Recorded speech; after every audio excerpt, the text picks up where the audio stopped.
Daily Trust News Center, this is the News Hour. On News Hour tonight, Court of Appeal upholds Zamfara PDP governorship primary, sets aside judgment of lower court.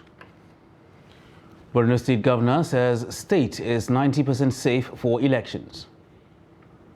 Electricity Workers Union decry injection of 3 trillion naira into privatized power sector. And on the foreign scene, Al-Shabaab kills 6 civilians in raid on village in central Somalia. Hello and welcome to Trust TV News Hour. I am Ibrahim Yusuf. The Court of Appeal sitting in Sokoto on Friday set aside the judgment of the Federal High Court, Gusau, which nullified the governorship primary of the People's Democratic Party that produced Dauda Lawal Dare as candidate. The lower court had held that the PDP has no candidate for the March 11th governorship election in Zamfara State. The report. The appeal was instituted by Lawal Dare Adamu Maina Waziri, the chairman, Primary Election Committee, and retired Colonel Bala Mande. Dr. Ibrahim Shehu Gusau, Wadatu Madawaki, Hafiz Nahuche, and Independent National Electoral Commission (INEC) were respondents in the matter. In a unanimous decision read by Justice Abubakar Talba, the court held that the appellants have succeeded in proving all the 7 grounds of appeal canvassed and as such resolved the matter in their favor. Justice Talba said trial judge was wrong to discountenance documents submitted by INEC, adding that the lower court did not stipulate the period within which the fresh primary to be conducted and notices of participation. He added that they perused all the arguments presented by different counsels, citations of court judgments and other judicial considerations, and arrived at the decision. The court appeal therefore set aside judgment of the lower court judgment and answered all the prayers sought in the affirmative. Justice Talba awarded 200,000 naira as cost against the respondents. Reacting to the judgment, the former Minister of Information and National Orientation, Ikra Bilbis, said it was the people of Zamfara State that won, not PDP and its candidate alone. It was that it was a court-ordered election. It was a rerun primaries, and the court did not stipulate a time frame within which the rerun primaries should hold. Also, it was in evidence that indeed PDP issued a notice to INEC in compliance with the order of the trial court. And so there was really no basis for setting aside the primaries, the rerun primaries. So we are grateful that the Court of Appeal saw through our arguments and also considered the relevant principles of law which it applied. And so in our view, justice has been served. So honestly, this is one of the most important milestones. It is a victory for all of us because this is the first time somebody is coming to challenge the status quo and actually winning. Dauda is not the one on trial. It was the people of Zamfara State that were on trial. Those people that actually want good governance, those people that actually want to wrestle power from the cabal. Allah has shown us that day today, and it is a victory for every single individual in Zamfara State. A federal high court in Gusau, presided by Justice Aminu Baffa Aliyu, has nullified the PDP primary election held in May last year and ordered fresh primary election. The fresh primary held in September produced same Dauda Lawal Dare, but was also again voided by the same court. Meanwhile, the Court of Appeal sitting in Port Harcourt has struck out the judgment of the Federal High Court, which nullified 16 State Assembly candidates of the APC. In a lead judgment read by Justice Olabode Adebehinde, the court ruled that the PDP has no locus standi to challenge the primary election of the APC. The court also ruled that the Federal High Court lacks jurisdiction to entertain the suit, and its decision to disqualify candidates of the APC is null and void. Speaking outside the courtroom, counsel for APC, Achinike William Wobodo, said the judgment means that all State Assembly candidates of the party are free to contest in the 2023 general election. On his part, counsel for PDP, DK Udenna, said the party will study the judgment and then make a decision on the matter. Well, what it means to our client, the APC, is that there's no other impediment restraining them from campaigning because the Court of Appeal has set aside the judgment of the Federal High Court, which nullified the candidacy of 16 of the aspirants. The Court of Appeal sitting in Port Harcourt delivered 14 judgments today, all of which came to the same conclusion that one political party cannot litigate against another political party in respect of issues bordering on nomination of candidates. So all the decisions of the Federal High Court nullifying the candidacy of the APC House of Assembly candidates, they have now been set aside. What it means is that as of today, APC is entitled to field candidates for the House of Assembly elections. Appeal is a constitutional right which the party is entitled to exercise. That option is available, but we will need to first take a closer look at the judgment, study it, and then the party will be in a position to take its decision whether to go further or not. And now to Borno State, where Governor Babagana Zulum has said the state is 90% secure and safe ahead of the 2023 elections. He said this on Friday after meeting with President Muhammadu Buhari at the Presidential Villa, Abuja. The governor assured the voting public of their safety before, during and after the elections. The November 22nd attack on the People's Democratic Party presidential campaign train in Maiduguri, the state capital, had raised security alerts about possible violence ahead of the polls. Zulum, while reacting to a question on the current state of security in his state, said that there's great improvement of security in Borno State, hinting that his administration is looking forward to rehabilitating Maiduguri-Gamborungala Road and Maiduguri-Banki Road with a view to opening up opportunities for the people to earn a means of livelihood. We want to see how we can sustain what we are doing. So far, so good in terms of security.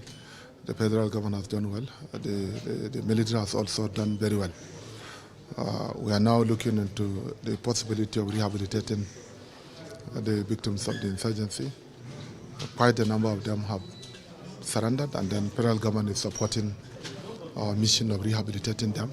But most importantly, we are yet to complete our resettlement project, of which very soon we shall resettle communities of Gudumbali local government area of Borno State. And then we shall also resettle all our refugees that are living in the Republic of Niger, Chad Republic, and Niger and Cameroon. President has given approval to this effect, and very soon we shall start. Now to politics, where the presidential candidate of the New Nigeria People's Party, NNPP, Rabiu Kwankwaso, on Thursday arrived at Anambra State for the party's presidential campaign rally. The former governor of Kano State also paid a courtesy call on Governor Charles Soludo at the government's lodge. During the NNPP flag bearer's visit, Soludo stated that Nigeria requires leaders who truly believe in the country and want to see it succeed. The governor praised Kwankwaso's tenacity, faith in the country, and exemplary public service and dedication to the nation. He stated that the 2023 elections should not be a must-win situation, where he described the Ndigbo as a nomadic people who could not afford to be intolerant. Southern Nigeria. In northern Nigeria, I visited all the states more than one time, and we are still moving, and we are making a lot of progress. People in this country are very much sick and tired of PDP and the APC. They have failed the nation. All the issues that we have today, as far as we are concerned, can be attributed to the weakness of PDP and APC. And unless something is done, and done quickly in 2023, only God knows where this country will end up. So we are very happy that we have this party. We are also happy that there is ABGA in this part of the country. And having known you as over the years, I'm sure not only you are well dressed in Concosia attire.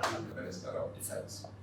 And like I said, you believe, tenacity, commitment to our nation, and exemplary public service.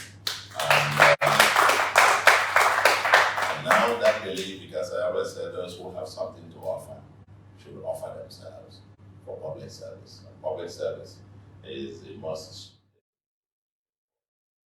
Now to matters of security, where the Kano State Police Command on Thursday said 61 suspected political thugs have been arrested in its effort to rid the state of all forms of crimes and criminality, especially during political campaigns. The Commissioner of Police in the state, Mamman Dauda, made the disclosure in a statement issued to newsmen by the command's spokesperson, SP Abdullahi Haruna Kiawa in Kano. According to him, the arrest was made in line with directives of the Inspector General of Police, Usman Al-Ali Baba, to ensure peaceful election process and tackle the menace of political thugs. He said items recovered from the suspects include 33 knives, 8 cutlasses, 4 scissors, a parcel and 117 wraps of suspected Indian hemp. Other items include 3 bottles of suck and dye, 500 Exol tablets and a bunch of charms. The Commissioner commended the people of the state, other security agencies, the media, vigilante groups and community policing stakeholders for their prayers, support, encouragement and cooperation. The Commissioner said all the suspects will be charged to court after investigations. And as part of efforts to ensure victory for the All Progressives Congress in the general elections, President Muhammadu Buhari has shown further personal commitment to the cause of the party and his presidential flag bearer, Asiwaju Bola Ahmed Tinubu, by indicating his readiness to be physically present at some of the presidential campaign rallies. For some time, the president has been missing from APC campaigns. A statement signed by the Director of Public Affairs and Chief Spokesperson, Tinubu Shettima Presidential Campaign Council, Festus Keyamo, said the president is billed to join the campaign train at least 10 states. The states are Adamawa State on the 9th of January, Yobe State on the 10th of January, Sokoto State on the 16th of January, Kwara on the 17th, Ogun State on the 25th, Cross River State on the 30th of January, Nasarawa State on the 4th of February, Katsina State on the 6th of February, Imo State on the 14th of February, and the grand finale in Lagos State on the 18th of February. President Buhari attended the flag-off of the presidential campaign in Jos on the 15th of November last year, and since then has not participated in the party's campaigns held in Kaduna, Niger, Delta, Kano, and Edo states. And still talking politics, the All Progressives Congress presidential candidate Bola Tinubu on Friday in Abuja promised youth executive positions if elected in 2023 to contribute to their full potential in governance. Tinubu made the promise at a National Youth Town Hall meeting themed Setting Youth Agenda, aimed at engaging the youth on his plans for them. Noel Samson has more.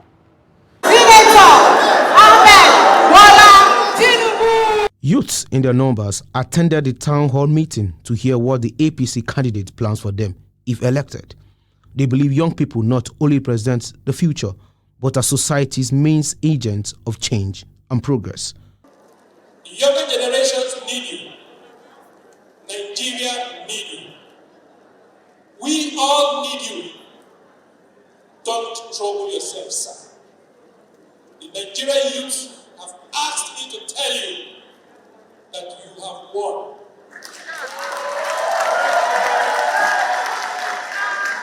This election, we are going to win it landslide.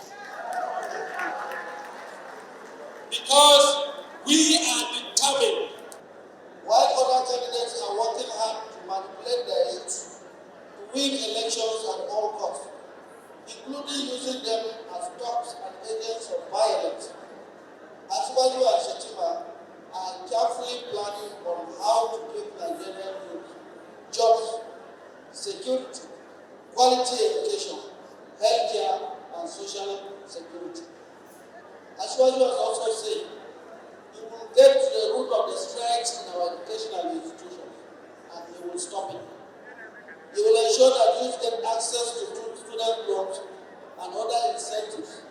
APC presidential candidate Bola Ahmed unveils his plans when he gets elected in February for the youth and the country at large.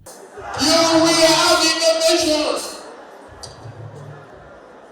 You will have enough electricity to power your home and investment. You will have good roads, economic security agencies. They will have what they need. Even if personnel, we have everybody involved. If it's human capital, we have enough. If it's technology, we will give them the technology. They will crack down the bandits and send them away from the face of the heart of Youths constitute large percentage of voters, and through active participation, young people can play a vital role in their own development and that of their communities. Noel Samson, Trust TV News, Abuja. Meanwhile, Lagos residents have frowned at the use of vans belonging to political parties in the distribution of permanent voter cards by the Independent National Electoral Commission, INEC, ahead of the 2023 elections. Some citizens speak on the challenges they faced collecting their PVCs. The report. The collection of permanent voters' cards continue across the country as announced by the Independent National Electoral Commission, INEC. In Lagos State, citizens responded by visiting the designated collection centers. In the Obalende area of Etiosa local government, citizens lament the use of political parties' van in carrying and distributing of INEC materials. Challenge here is that when I step in, they give me number. They're supposed to start giving it out, but still they are just sitting down. Everybody is supposed to go to his working place and collect and do what he's supposed to do. Because we're doing the registration with SOFA. To collect it, we are SOFA. What is the meaning of this? So these are the challenges we are facing. If they don't want to give us, let us tell us so that we can go where we're supposed to go. You can see that it's already getting to 11 o'clock. This is almost 11 o'clock. And the INEC officials are yet to start issuing the PVC. Number two, as I came, I saw the banner of a political party with one of the candidates contesting the election within the constituency, where they are collecting PVC, where they're supposed to collect PVC. And I see that as a misnomer. I see that as a misnomer. I believe that INEC should have done better. They did start early because normally they give us time. They say that to start from 9 to 3 p.m. But the INEC officials, they came very late. They came after 10, which is not supposed to be so. They are supposed to be here before us. But apart from that, the thing went well. It went orderly. Citizens, we did share numbers, and so they followed the number. So everything went well. No fights. It's good. Low turnout was observed at the collection center in Lagos Island, Ward 18 at Sura off Takpa Street. The officer in charge of the PVC distribution in the area, however, stopped our crew from capturing the exercise, insisting that only the chairman of the local council should speak. 3 weeks later or 4 weeks later, they started the distribution of voters' card, which I collect in their head office. So, and people are here to collect as well, and they have been, everything is going on smoothly. There is no problem at all. Prospective voters who were able to get their PVCs were full of joy, while others, not lucky, left dejected, especially those who couldn't find their names on the list. The Emir of Bauchi, Ridwan Adamu, has charged the newly appointed Wazir in Bauchi, Muhammad Ubakari, to exhibit maturity in running his new office in the interest of peace and development of the emirate. The Emir gave the advice on Friday during the turbaning ceremony of the title holder in his palace to replace the deposed Waziri Bello Kirfi, removed on Wednesday. Trust TV's Adam Imam completes the story. The Emir presided over the turbaning ceremony of new Waziri of Bauchi, Muhammad Ubakari. He prayed for the new Waziri to succeed and put the interests of the state above all in the discharge of his responsibility. Until his appointment, Kari held the title of Garkuwa of Bauchi. The new Waziri says his title is not among the kingmakers within the Emirate Council, urging the people to support him. I seek other people's interests first before mine. And I wish Allah and I pray for Allah to guide me and to protect me from the arrogance of this office. Because it's an office that is very, very close to high responsibilities. If one is not careful, he can be swayed by the arrogance of the office, and it can be very dangerous for one's religion and one's life. A traditional title holder says the removal of former Waziri and the new appointment will not affect the political atmosphere in the state. Me that being the former Waziri was still alive, but like I said, Waziri of Bauchi is not hereditary. It could be onto you. This is not the first time a Waziri of Bauchi has been changed. That is a tradition. So, and like I said, whatever God has decreed, no man can change it. Some Bauchi residents, however, express hope that the new development in the Emirate Council may not divide the people of the state. What we are praying for, this kind of issue, changing of things in our state, will not affect the politics or the peaceful coexistence of Bauchi State at all. As human beings, everybody has his own feelings. So if your mentor is being taught, it's as good as you have been taught. So they will have an ill feeling. They may decide to take a negative action against the present administration when it comes to voting. Security operatives were deployed around the Emir's palace to curtail possible breach of peace during and after the ceremony. Adam Imam, Trust TV News, Bauchi. And a police inspector has been killed by gunmen in a gun duel in Nungku town in Akwanga local government area of Nasarawa State. The incident occurred Wednesday night around 10 p.m. when the gunmen in their numbers opened fire on the 5 police officers who were on patrol. In the process, 2 of the suspects and a police officer were gunned down during the gun battle. The corpse of the deceased officer, who was killed in the line of duty, has been deposited at the General Hospital, Akwanga, while the corpses of the criminals were dumped at the police station in Akwanga town as members of the public trooped in to catch a glimpse. Meanwhile, the executive chairman of Akwanga local government, Alhaji Sufyan Isa, has confirmed the development to journalists. Also, the police public relations officer in the state police command, Rahman Nansel, has confirmed the incident and promised to release a statement on the matter. Meanwhile, the police in Zamfara state have rescued 15 kidnapped victims from the hands of suspected terrorists in the state. The command's public relations officer, Muhammad Shehu, who briefed journalists on the operation, said the rescued victims were abducted by suspected terrorists along Ankara-Gusau Road into the forest. The report.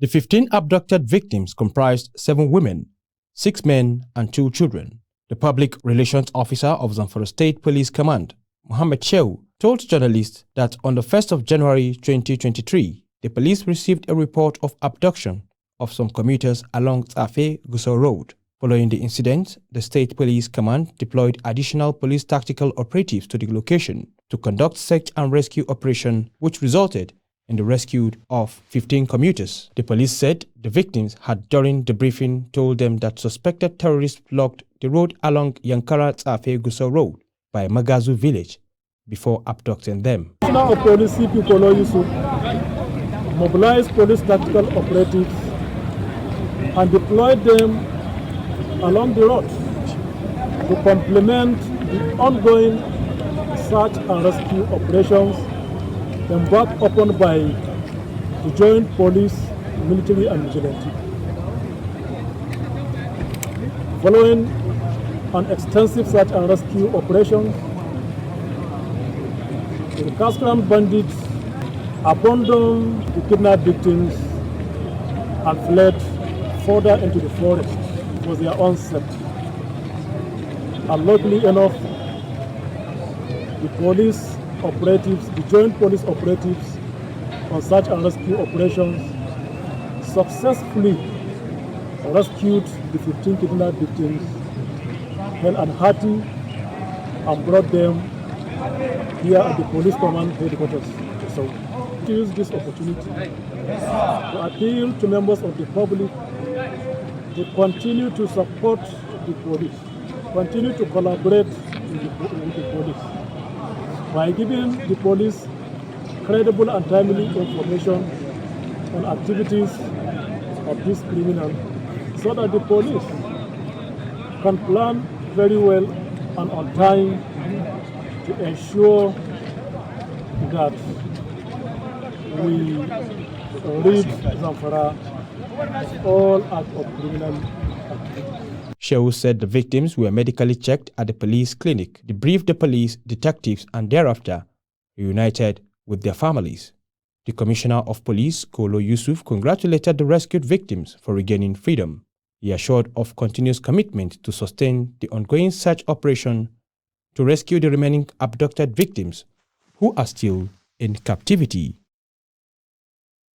And still on security matters, the Gombe State Command of the Nigeria Security and Civil Defense Corps, NSCDC, says it has arrested about 50 kidnappers in 2022. The NSCDC Commandant, Waziri Babagoni, stated this on Thursday while parading some suspected kidnappers and motorcycle thieves at the NSCDC headquarters in Gombe. Ibrahim Ismail reports. The Gombe State Command of the Nigeria Security and Civil Defense Corps, NSCDC, said kidnapping cases were rampant in the state in 2022, adding that the command treated at least 50 of the cases. He said most of the cases recorded are from Gombe South. We have not arrested less than 50 kidnappers here. Not less than 50 kidnappers. And unfortunately, all these kidnappers are coming from the same zone. Between Biliri, Katungo, Shongom, Pilia, Kumo. Only very few from Duku and Nafara, about either one or two cases. All these cases that you see, most of these kidnapping and banditry are from that side. We have not less than 50 prudent cases. 50 prudent cases. The NSCDC commandant, who paraded a suspected kidnapper, 2 motorcycle thieves, and 1 accomplice, pointed out that significant progress was made to curtail the spread of kidnapping in collaboration with Operation Hattara, launched by Gombe State government. You are being one kidnapper, and then the 3 are, cartel of, snatching machines and stealing, either by force or by anything. So they will now snatch, or they kill, or they, maim, and then collect machines from Gombe here and then take it to Bauchi and then the neighboring states here, Taraba and then Adamawa state. And then fortunately by God's grace now we apprehended them. These suspects are said to have stolen this motorcycle in Gombe and sold it to an accomplice at the rate of 260,000 naira. When I met him, he asked me to accompany him to the trailer park. We went there and we took the motorcycle. He went and sold it. The lucky motorcycle owner shares his joy after the security operatives recovered it from the suspects. I'm grateful to the security outfit. May Allah increase their wisdom. Kidnapping activities are surfacing in the northeast, a situation stakeholders say needs urgent attention from government to avert an escalation. From Gombe, Ibrahim Ismail reporting for Trust TV. And now to industrial matters, where the organized labor has kicked against the over 3 trillion naira injected by the federal government into the privatized electricity companies owned by individuals without commensurate increase in power generation over the past 10 years. Secretary General of the National Union of Electricity Employees, Joe Ajaero, expressed the concern during the public hearing on a bill to amend the Electric Power Sector Reform Act 2005. Chairman of the committee, Representative Magaji Da'u Aliyu, expressed optimism that the committee will do everything possible to address concerns raised by the Nigeria Governors Forum and the directive of the Speaker of the House of Representatives. This is as Minister of State for Power, Godi Jediagba, denied knowledge of any electricity tariff increase by the Nigerian Electricity Regulatory Commission, NERC. So our position on privatization is clear, So, but we are worried whether the amendments are critically based on market, private, public, where we belong now. So that was why we were now having tried privatization for about 10 years, and we are doing just the amendment of sections of the Act. It's not a matter of opinion of the NGF as a forum or of the states. It is a position that rests absolutely on the Constitution and the provisions of the Constitution that make power, electricity, the concurrent responsibility of the federal government and the states. And the Constitution is quite explicit, actually, in paragraph 14 of Schedule 2, where it is explicitly stated that the states have power to make laws for electricity. Where Chairman NEC is the one that will give anything on tariff. I can't speak on tariff. The Chairman NEC can speak on that. No, don't put me in a corner. There's someone responsible for NEC. You want me to tell you what does not apply and you hold me on to that responsibility. The Chairman NEC is here, so let me bring him here. Let me bring him here. So what you ask me, he will answer it. The Chairman NEC is responsible for tariff increase, okay? We are only here today to address the challenges and the needs of the governors' firm. They feel that there is a constitutional provision that gives them the right to form a regulatory agency, like Nigeria Regulatory Electricity Agency. So they want this in individual state. That's all what we sit today to consider. We have seen their concern, and we'll look into the concern. Still with us on Trust TV News Hour, still ahead. We'll show you how Katsina residents make a fortune from local stove fabrication. Details of this and more after the break. Do stay with us. This is Trust TV, documenting the Nigerian story. Hello, Abuja residents. Did you know that the FCT administration, in collaboration with security agencies, has put adequate measures in place for round-the-clock surveillance around the territory to safeguard the lives and property of all residents? Yes, FCTA has also taken steps to checkmate the activities of criminals in and around the territory. Security agencies have adopted proactive measures to fish out criminals and other individuals plotting to truncate the peace and tranquility of the FCT. Did you know also that you can support these efforts by giving accurate and timely information to the security agencies that will assist in nipping any form of criminality in the bud? Yes, part of your support to keep the FCT safe and secure is to stop sharing social media posts, videos, or comments that are either totally fake news or have the potential to misinform and mislead the public and therefore have negative implication on the security and well-being of the FCT and the residents. Remember, security is everybody's business. Be security conscious. Play your own part by helping to keep the FCT safe. This message is from the Federal Capital Territory Administration. Daily Trust presents 20th Daily Trust Dialogue. Theme: Interrogating the 2023 Presidential Agenda. Panelists: Professor Jibrin Ibrahim, Professor of Political Science and member of the Board of the Center for Democracy and Development, CDD. Dr. Yetunde Anibaba, Lecturer, Analysis of Business Problems, Lagos Business School. Dr. Eugene Enahoro, Human Capacity Development Specialist and CEO, Heltoni Services Limited. Date: Thursday, 25th January 2023. Time: 10 a.m. Venue: NAF Conference Center and Suites, Gwarimpa Expressway, near Next Shopping Mall, Kado, Abuja. For sponsorship and branding participation, contact 081 00 49 1948, 081 65 32 0660, or 080-3392-8902. The event will be broadcast live on Trust TV.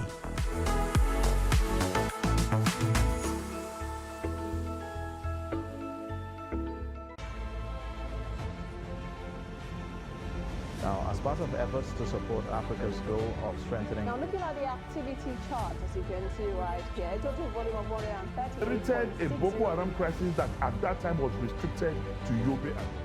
How secure are they? You can see security men with blood. This is the road leading up to the... Really, if you look at England's squad, you are looking at EPL, you are looking at their names. You are not looking at...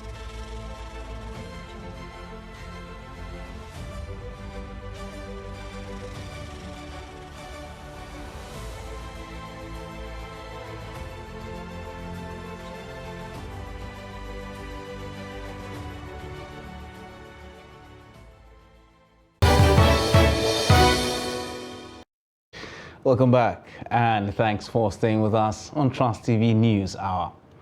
Now let's take another look at our top stories. Court of Appeal upholds Zamfara PDP governorship primary, sets aside judgment of lower court.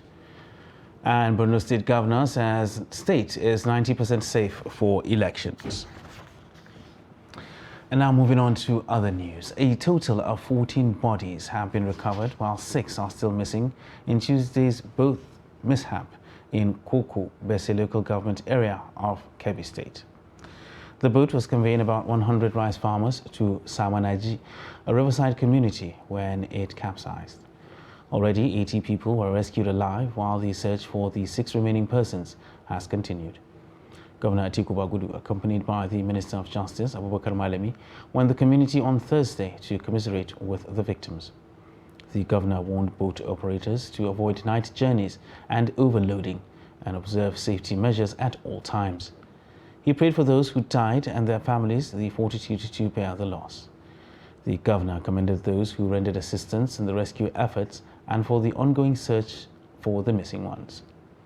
Earlier, the chairman of the council, Yahya Bello, thanked the governor for the attention and care shown to the relatives of the victims. Schools are set to resume after the festive period holidays, and payment of school fees upon resumption is the nightmare many parents will have to contend with. In this report, Noel Sampson gets the reaction of parents on how prepared they are for school resumption. The report. Students are looking forward to school resumption on Monday, having rested during the holidays. However, the first thing that comes to the minds of parents or guardians when school reopens is school fees. Some parents in Abuja say they are ready for the school resumption for their wards, but not in the monetary aspect. Everywhere is just down. We don't know the kind of country that we are at now, so we are praying for God to make the way for us so that we can be able to pay our children's school fees. And the business that I'm doing, nothing is moving now, so I pray for God now to open the way for us so that we can be able to achieve what we are needing. I'm not really prepared, but because we have finished everything, we have eaten all our money, and you know the salary cannot take. We cannot use the salary on Christmas and still use it for school fees again. It's not enough. So we are sourcing for school fees for our children somewhere elsewhere. Civil servant, you know our own method now to chop money here, chop local loan here, and then money to even feed it. Sometimes they had us because the salary is too small, it's too poor. Like me now, if I tell you how much I'm earning, you go surprised. As the basic salary itself, you go surprised for my level. So I'm even think how we take get money for, and then the school fees every day is increasing from 13, 15, 18. How you go take do now? That is my challenge. Now I'm thinking I don't even know how to take stats. We are going to get the school fees. I don't even know how to take stats by now like this. Like serious.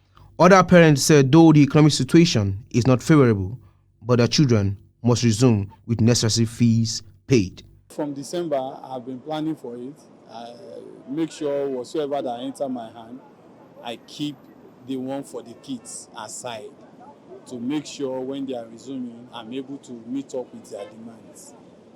In fact, my first son, I've transferred his money to go back to school to him since December, so that I will not be short of funds when he's going back. Yeah, we started by curtailing the expenses back for Christmas. Sometimes you want to travel, you look at your pulse tells you the truth. You say, okay, let me shelve this traveling and make sure that the children go back to school at the right time. Because if you had made the travel, maybe you wouldn't have had the money. But you now shelve traveling and then discuss with your home. All of us will be in the same round table and then discuss it and we'll understand ourselves. Say this year, let's shelve traveling so that by the 8th, when you are going back to school, you go back to school. Because if you go home now and we spend the money, maybe we wouldn't have that money and you wouldn't be happy with me. Schools in Abuja will resume on Monday, January 9th, after Christmas and New Year holiday. Noel Samson, Trust TV News, Abuja.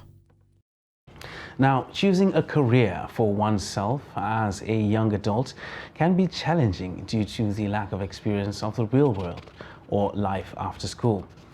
Now, this has made parents to intervene through guidance counseling, while others go to the extent of choosing a career path for their children, even against the wishes of such children. Although this may turn out well for some, the reverse is the case for many.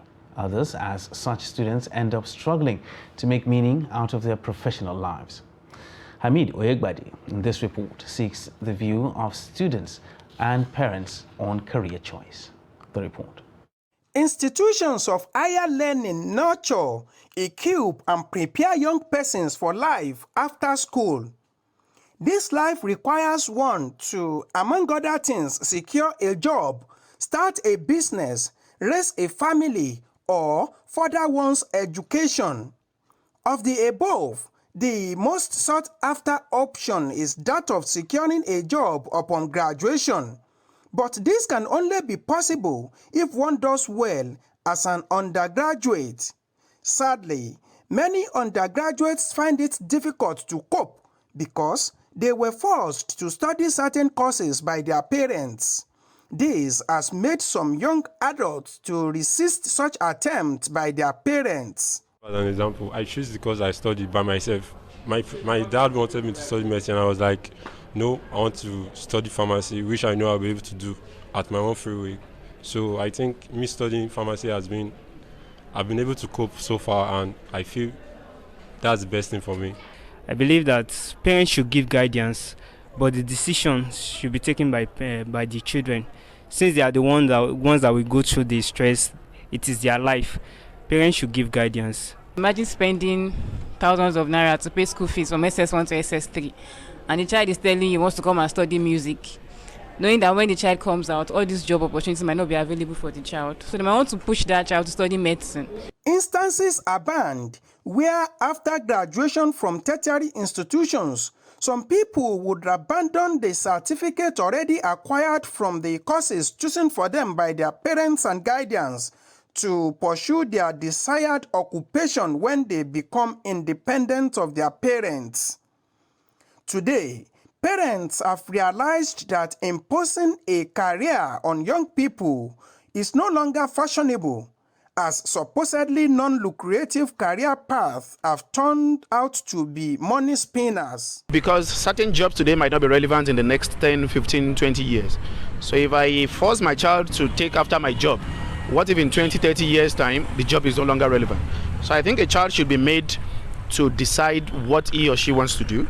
While these kids or while these children are growing up, you begin to find out or help to find out their talents, their major skills, what they are good at, what they are good in doing, and to help them develop along that path.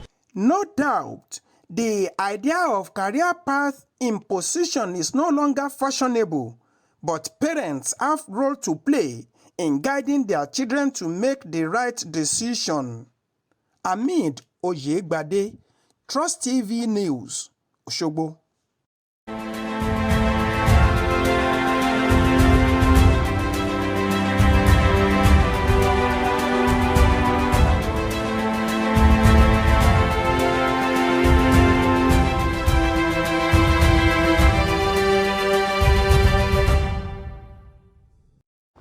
Now, it is often said that necessity is the mother of invention. And in Katsina State, production of local stoves using extracts from old tires is now a lucrative business. Many residents, including women and children, are engaged in the local stove business. Abdullahi Ahmadi visits a family whose fortune has changed for the better from local stove production. His report. This locally made stove requires a small percentage of charcoal compared to others. Besides that, the stove is affordable as each is sold between 700 and 1,000 naira depending on the size.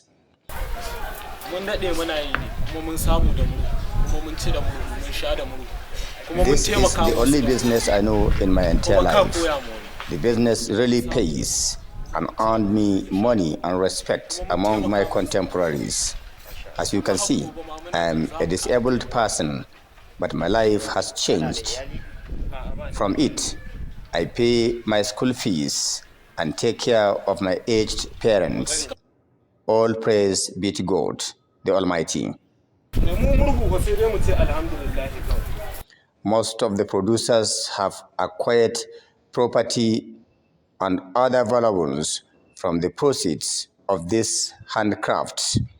Sellers of the old tires and those employed to burn them make the work easy for the local stuff makers. The end users say this locally made stuff is highly economical. Look, our family is living a better life now, all from this handcrafts. From it, we pay our children's school fees, feed the family, and make end meet. I can tell you, without any contradiction, our life is better off with this business.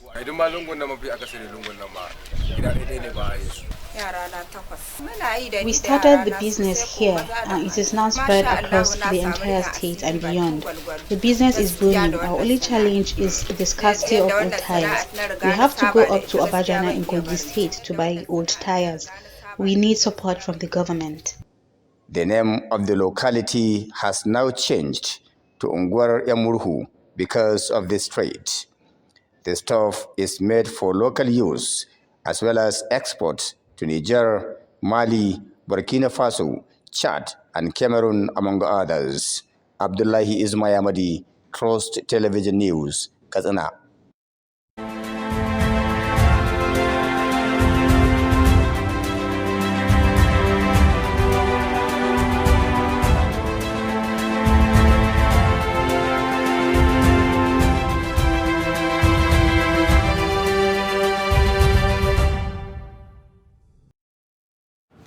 Abdullahi Amadi there with that report from Kazana. President Muhammadu Buhari has given a directive that the project to establish a world-class transformer production plant in Nigeria in collaboration with China Great Wall Industry Corporation be fast-tracked to accelerate stable power supply in the country. The Executive Vice Chairman and Chief Executive Officer of the National Agency for Science and Engineering Infrastructure, NASENI, Professor Muhammad Sani Haruna, said this on Friday after briefing the President at the Presidential Villa, Abuja, on the agency's third quarter reports. Professor Haruna said the project for the establishment of the transformer manufacturing plant in the country was delayed by the COVID-19 pandemic in China. He said the plant, when established, will produce between 6.5 and 10 megawatts transformers of all sizes and different capacity to meet local demand and Nigerian standards. The funding of NASENI came from February, actually, 2022. That is when impact visible have started to be felt, even though there are certain things. Yes, we are generating revenue. Our solar manufacturing plant is a limited liability company of government. It's revenue for the government. Other activities like the production of the laboratory equipment for secondary school and tertiary institutions. Just yesterday, we received order from Uganda. They want supply of this laboratory equipment from us. That is revenue source for government. Cameroon and Cote d'Ivoire also are patronizing this product. I tell you that even, as I said, we are only receiving 1% of federal government share of federation account. The National Economic Council has agreed that we should take the full 1%. And we believe from the end of January, we should start that. So we are in pace. We have requests. We have many state government placing orders for things that NASENI is manufacturing. For example, we increase our capacity and deploy and transfer some staff to Taraba because of the request of Tarawa state government to meet the demand of the state. We have different requests. In Nasarawa, we have increased capacity on solar homes because apart from what federal government has intervened, Nasarawa state government has requested. Recently,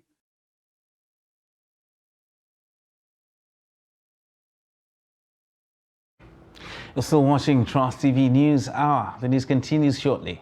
Stay with us.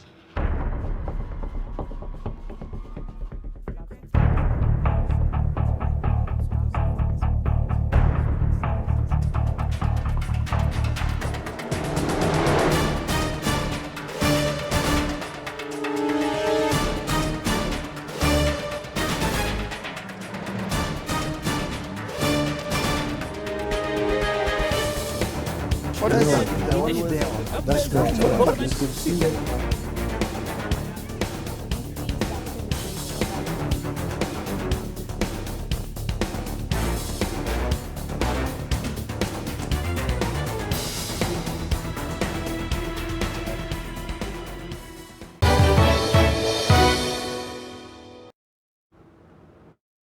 Welcome back, and thanks for staying with us on Trust TV News Hour. Right now, let's join Chiamaka Nwafo for business news.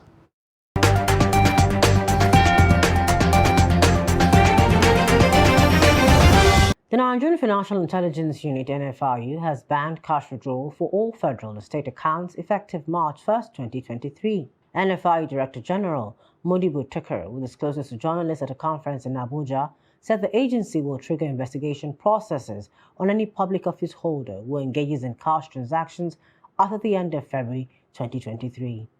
He said the NFIU will collaborate with the Economic and Financial Crimes Commission (EFCC), the Independent Corrupt Practices Commission (ICPC), and the Nigerian Police Force (NPF) in investigating government officials that withdraw cash from public accounts. The NFIU boss also noted that the decision is in accordance with Nigeria's full transition into a cashless economy started by the Central Bank of Nigeria, CBN. The Central Bank of Nigeria has set 10 billion naira minimum capital base for credit guarantee companies, CGCs, to stay in business. The CBN created CGCs to provide guarantees to banks and other lending financial institutions against the risk of default by micro, small, and medium enterprises, MSMEs, taking loans from the lenders. In the operating guidelines for CGCs issued, the CBN Director, Financial Policy Regulation Department, I.S. Tukur, said CGCs are expected to maintain additional capital as the regulator considers appropriate in respect of other specific risks. The application for CGC license shall be processed in 2 stages, namely approval in principle (AIP) and final license. And in stocks, at the end of Friday's trading on the Nigerian Stock Exchange, a total of 195.73 million shares in 3,650 deals, corresponding to a market value of 7.44 billion naira, were traded. All share index ASI moved 0.7 percentage points to close at 51,222.04. Compared with Thursday's trading, Friday's data shows 41% improvement in volume and 307% improvement in turnover. The current market capitalization of the Nigerian Stock Exchange is 27.9 trillion naira. In the aggregate, 106 NGX-listed equities participated in trading, ending with 16 gainers and 18 losers. And that's it on Business News. I am Chiamaka Nwafo.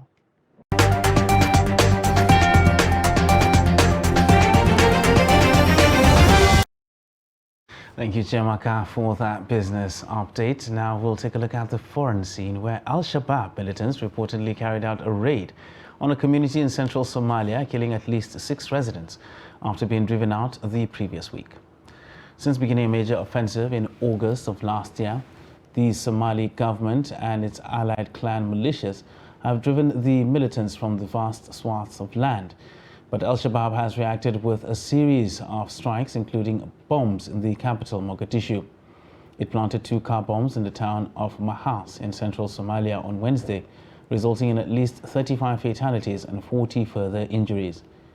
The community of Hilole Gab in Hirshabelle State, which the Somalian army and affiliated militia liberated from Al-Shabaab last week, was the target of the raid. Right now, we'll join Adeni Ajishafe for sports news.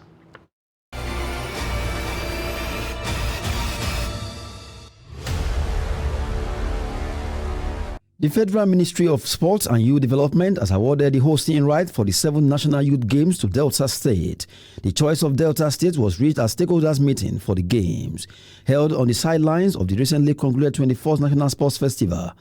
Delta State expressed readiness to host the Games from February 8 to 18, 2023 at Dennis Osadebe University, Asaba, as unanimously agreed by stakeholders. National Youth Games has since inception become a veritable ground for harvesting youth talent that are bound within Nigeria to promote national unity, curb age cheating in sport and youth restiveness, as well as establish a standard program for athlete succession. And in handball, head coach of Nigeria under-20 men's handball team Fidelis Obi has expressed the team's readiness for 2023 IHF Trophy, African slated for Congo.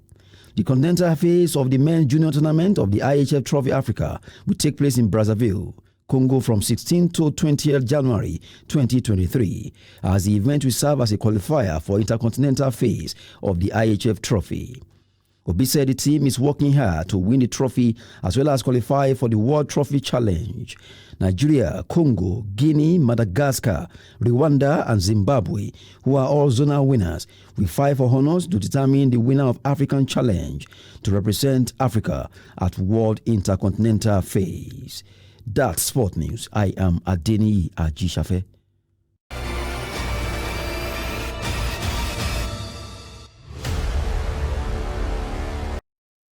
And that wraps up Trust TV News Hour for tonight. For more news, you can subscribe to watch us live on YouTube and follow us across all our social media platforms. I am Ibrahim Yusuf. Thanks for joining us.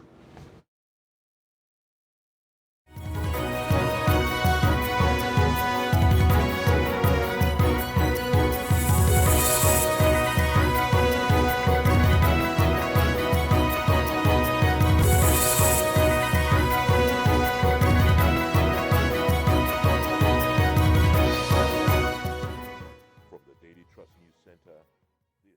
This is the news.